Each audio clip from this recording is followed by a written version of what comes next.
गौरं करुणावतारं संसारसारं भुजगेन्द्रहारं सदा वसन्तं हृदयारविन्दे भवं भवानी सहितं नमामि मन्दारमाला कलितालकाय कपालमालाङ्कितसुन्दराय दिगम्बराय च दिगम्बराय नमः शिवाय च नमः शिवाय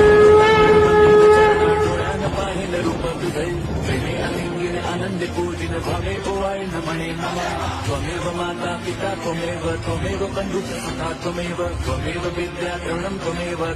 सर्वं मम देवदेव कायेन वाचा मन्त्रेन्द्रियैर्वा बुद्ध्यात्मना वा प्रकृति स्वभावात् करोमि यद्यत् सकलं परस्मै नारायणाय समर्पयामि अच्युतं केशवं राम नारायणं कृष्णदामोदरं वासुदेवं हरिं श्रीधरं माधवं गोपिका वल्लभं जानकी नायकं रामचन्द्रं भजे हरे राम राम राम हरे हरे हरे कृष्ण